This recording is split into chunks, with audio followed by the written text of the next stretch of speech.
guitarist and composer.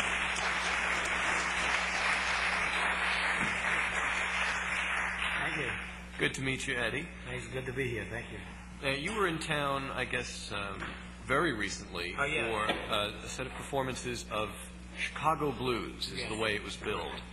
What is the difference between Chicago blues and, say, Mississippi Delta blues? Is there a difference? Yes, well, the Mississippi Delta blues, it's more laid back, like with the acoustic guitar and all that. Not as much electric as the Chicago blues. Like Muddy Waters, when they came to Chicago, he started to play the electric guitar, and then Chess Records started to record it. So that's how it got the label Chicago blues. Yeah. So before then, it was more acoustic stuff. Just sort of sitting and picking. Yeah, slide with a bottleneck or whatever. The bottleneck. Real raw, very, very raw. Okay, so the Chicago style is you have electric guitar, you have amplified bass. Amplified bass, yeah, and then the beat of the drum, which is very dominant, yeah. Mm-hmm. And then the harmonica, of course. Yeah. And sounds like a direct forerunner of rock and roll. Yes, basically, yes. You might say, sure. So do people who play Chicago blues generally also play rock and roll, or? Yeah, well, you play a little. You play a little rock and roll. For sure. Sometimes. Oh yeah, well, I love it. It's a nice mix. It's a nice mix, really. It's, one came from the other. Well, rock and roll came from the blues, so yeah. It's very close related. Eddy, there's something that is very particularly yours. One is the wardrobe, right? And the other one is some of the positions that you adopt when you play. Yes, well, I've been known as the flamboyant, but I just like to dress flashy once in a while. I don't know, just to give people more than just the music. I like to give them an image as well as the music is. Say, well, I got my money's worth. At least we dress different, odd or something, you know. So what about the positioning, the different positioning when you play? Just more or less feelings, yeah, just feeling different things, different emotions and stuff. Tanya might also be referring to the fact that aren't you left-handed? Left-handed? Oh, yeah, that. Oh, okay. The little matter of playing the guitar upside down. This way is a minor technicality. Right. Well, I got stuck with it. I'm just naturally left-handed, so I started playing this way. So I'm stuck with it. So I said, well, I'll have to make the best of it. So there I am. And you never thought about restringing? Restringing it? No. Yeah. So it's a basic guitar, right-handed person could pick it up and play it. You just. So you must be self-taught then. Yes. Because I grew up left-handed as well, and the first time I picked up a guitar, I just could not find anyone to teach me how to play it. Right, because no one. It's hard to find a teacher that would teach you on the left side without changing the strings. You know, right? Like schools, they will say, "Well, you change the strings." That is the proper way to do it. You know. So most people who are lefty, yes, taught themselves. Right. Exactly. No one else will do it. So what I did, I bought instruction books rather, and just converted the chords. Like if a C is here, I just convert it the other way, and I just learned how to make my basic chords like that. Mm-hmm. All right, now Tanya has mentioned the costumes, the somewhat flashy things that you wear from time to time. They call you the Chief, and in fact, your first album in this country was called The Chief. Why was that? Okay. My record producer, which is Jim O'Neill from Rooster Records, I came by the headdress through a very good friend of mine. So I told Jim O'Neill. This was an Indian headdress. Yes, correct. Yeah. So I told Jim O'Neill I wanted to ride a horse for the album cover. So they rented a horse on a horse farm in Joliet, Illinois. So Jim said we'll call it the Chief. You know. And then that's how I got stuck with the name the Chief. Yeah. Now it's funny after this talk about the difference between Chicago blues and Mississippi blues that you're originally from Mississippi. From Mississippi, yes, correct. Yeah. So did you grow up playing the Delta style? Well, no. As a matter of fact, in Birmingham and Mississippi, so I moved to Birmingham when I was 13. I only did gospel music in the South, just playing behind gospel groups and with piano and guitar. But I listened to people like Muddy Waters, Howlin' Wolf, Jimmy Reed, and John Lee Hooker, Lightning Hopkins. Since I was a little tot, I used to hear these people, and I'd say, "Wow, this is some great stuff." So by the time you went to Chicago, that's when I started to play blues. Yeah. I met Muddy Waters at a club called the 708 Club, and that was it for me. I was hooked. Now, what about Chuck Berry, another big name, another person that you've met? Yes, Chuck and I did a concert together in 1968 at a club called the Manor Lounge in Stone Park, Illinois, and I was really, really fascinated with him. But I had heard his music. I heard his music like from the late 50s. Well, sure, you couldn't grow up without hearing. That's Chuck right. Berry. Yeah. Oh God. Yeah. The first song I heard by Chuck Berry was "Oh Baby Doll." It was on a WGES radio, and I said, "Oh man, what a sound!" And from that point on, I followed his style all the time. From that. So both, in terms of both of these major people that you've played, Muddy Waters and Chuck Berry, you're talking about two very American, distinctly American musicians. Of course, yeah.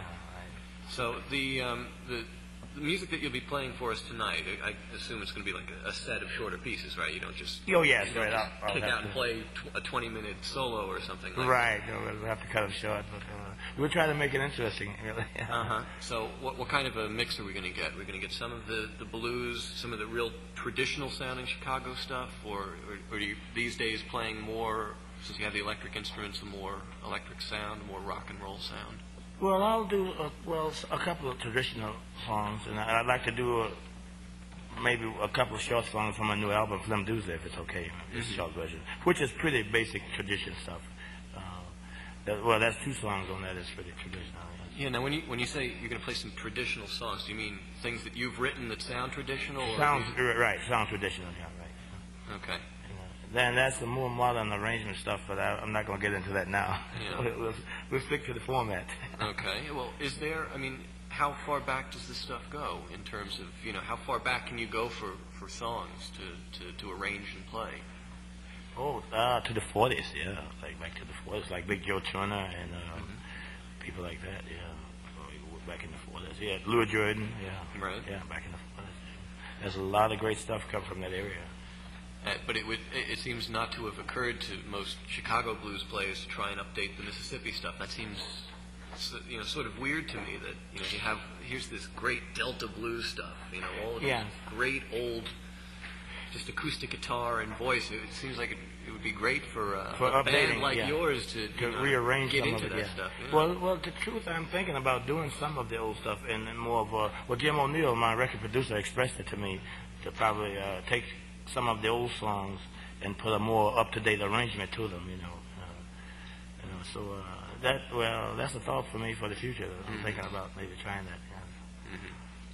Tanya, you've noticed that a lot of people in the new music field and in the jazz field have to go to Europe a lot of times when they're Americans before they get discovered here. I'm sure you've noticed that. In fact, when we were talking to Newhall before, as far as the trends of every musician all over the world and how much they are really interested in knowing more about jazz, knowing more about Delta blues, and all of these forms, expressions of American music. One of the things I want to actually discuss with you, perhaps, is the terms of improvisation within this style. How that goes about.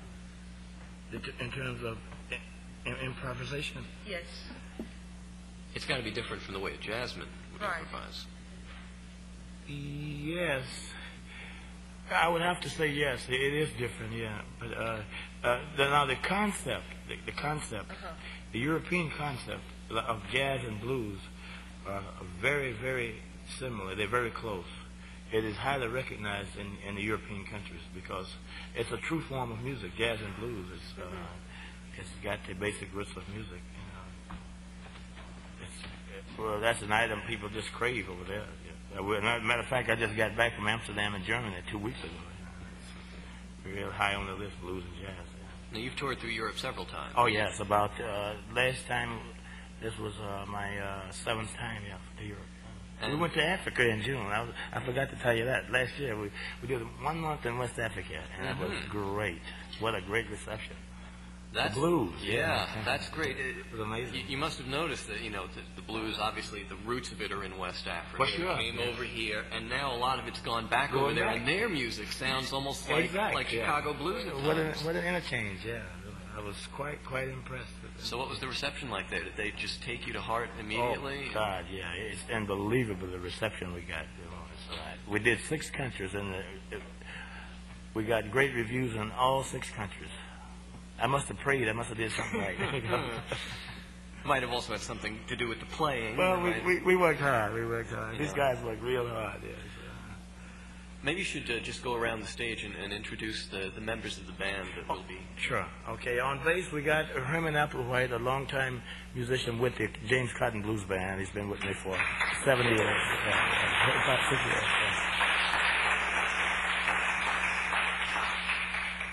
Thank you. Also on drums, longtime drummer with the Staple Singers, Tim Austin on drums.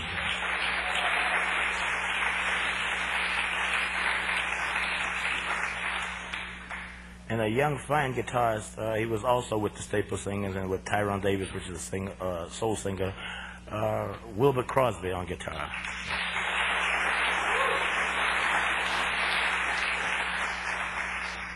And then you play guitar, obviously, as well. Oh, yes. Does someone sing? Or? I do, yeah. When I'm not too hoarse. They bought me out in Germany. Plus we played Halifax this past Saturday.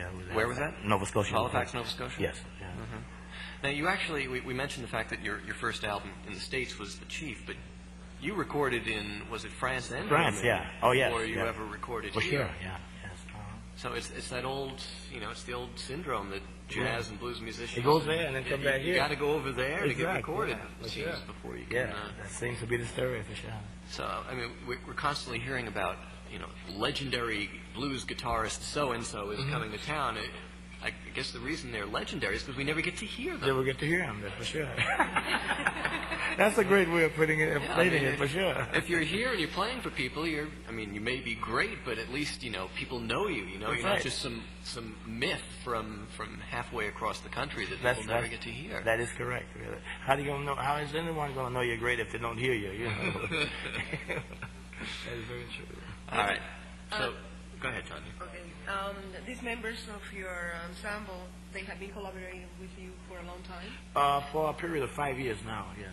A little over 5 years for the bass player, but basically we've been together for 5 years, And they better not quit either, I'll break their arms.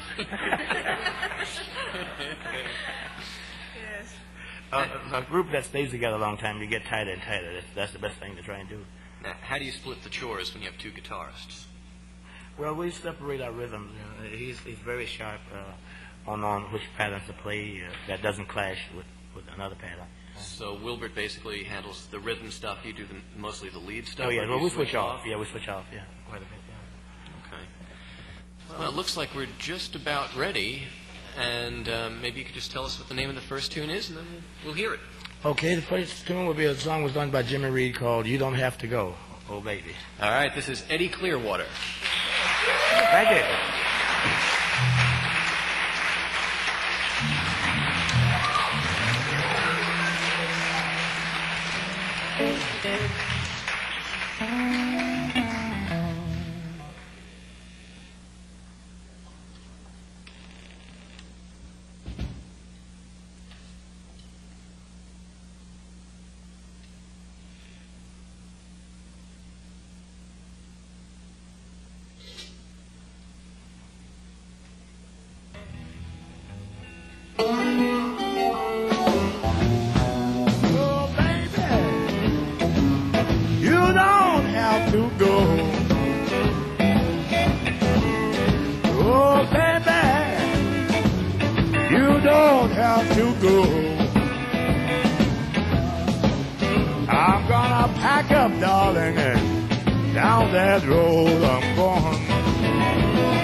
my money and you went downtown. You came back in the evening calling me all kinds of clowns. Oh, baby, you don't have to go.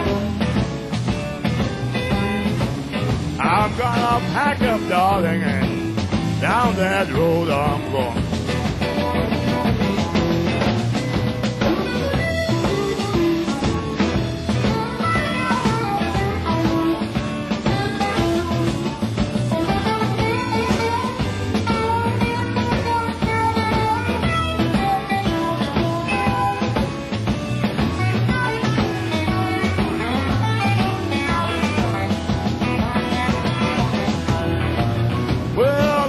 All my money and you went downtown. You came back in the evening calling me all kinds of clowns. Oh, baby, honey, what's wrong with you? What's the matter with you, baby? You don't treat me, darling, like you used to do.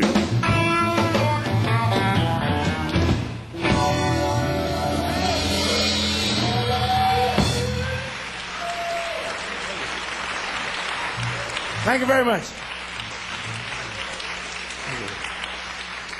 Thank you. The next song we're going to do is a song from my new Slim Dudes album called The IRS Man. I wrote this one about my own tax problem. Okay.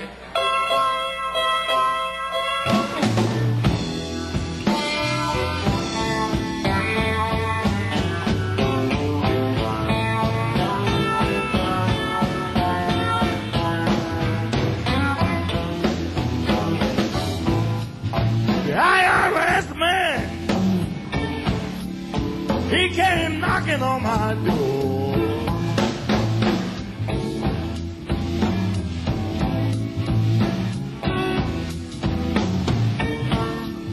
The IRS man, he came knocking on my door.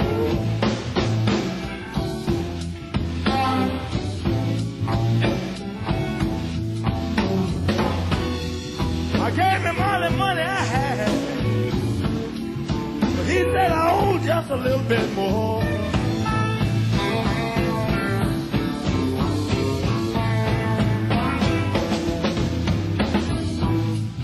In that mind, sometimes I wonder if this whole system is fair.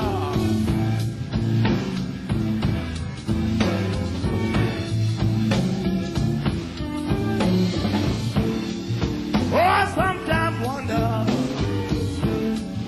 if this whole system is fair.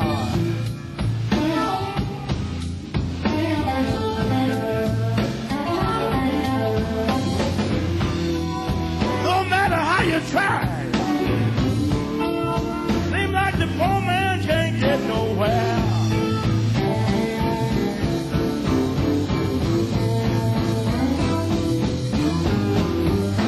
You mind your wreck,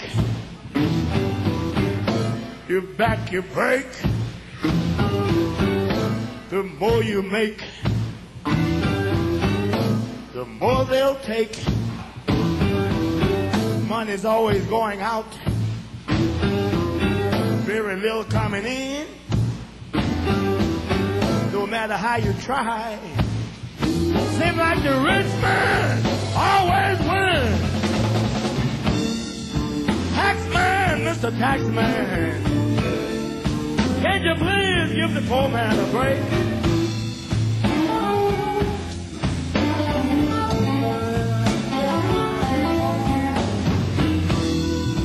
I don't mind paying my taxes, but please don't take more than I made.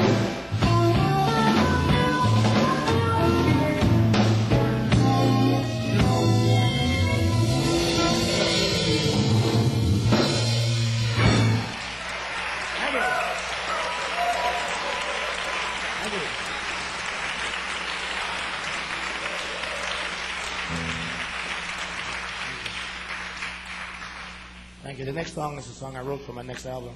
I wrote this one in the city of Berlin, West Berlin. It's called Tear Down the Walls of Hate and Build Up a Wall of Love. This is a brand new and it will be on my next album release.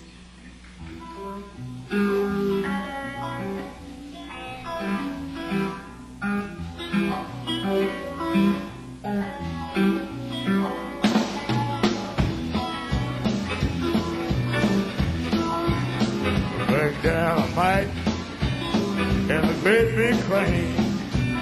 We ought to carry down, down, in Jesus' name. There's a great big wall between you and me. We ought to carry down, down, and let the people go free. There's a great big wall between you and me. We ought to carry down, down, and let's all be free. Tear down the walls of hate, build up a wall of love. Tear down the walls of hate, build up a wall of love. Tear down the walls of hate, and let's all be free. Like the people in Israel, across the Red Sea. In modern times, that's you and me. We ought to tear it down, let's all be free. Ought to bang them on down, and let's all be free. Tear down the walls of hate, build up a wall of love. Tear down the walls of hate, build up a wall of love. Tear down the walls of hate, and let's all be free.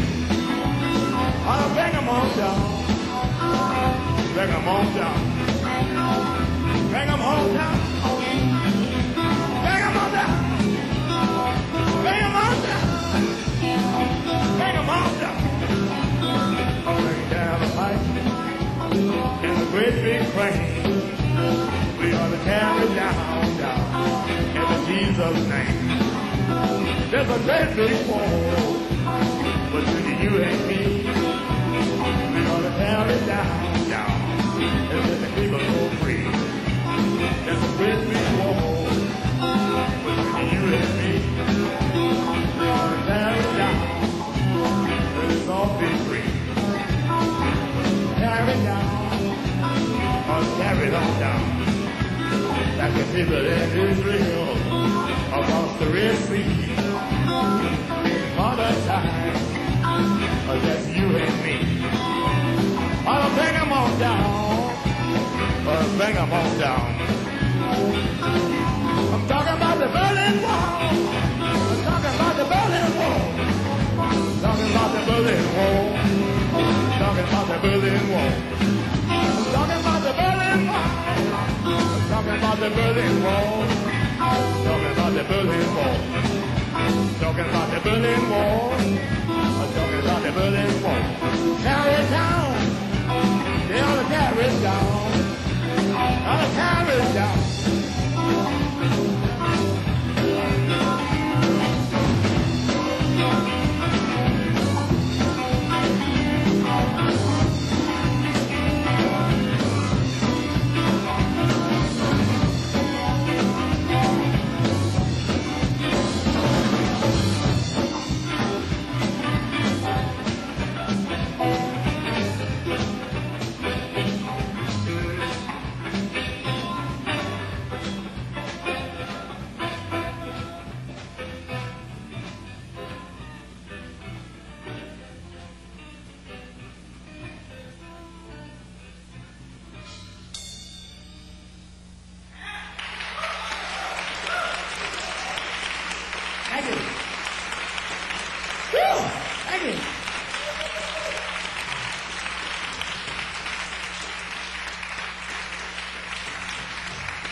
Let's go Chicago Blues.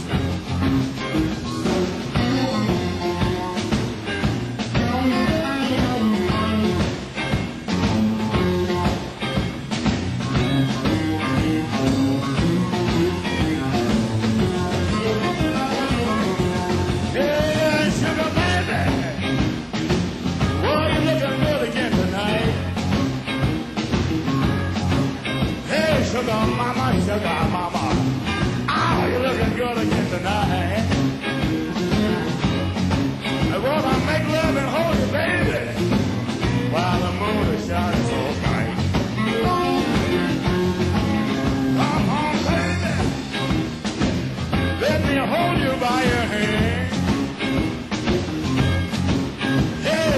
mama, sugar mama. I wanna hold you by your hand. If you'll be my little baby, I'm gonna be your little baby.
Eddy Clearwater. With Herman Applewhite on bass, Tim Austin on drums, Wilbert Cosby on guitar, Eddy Clearwater, vocals and guitar.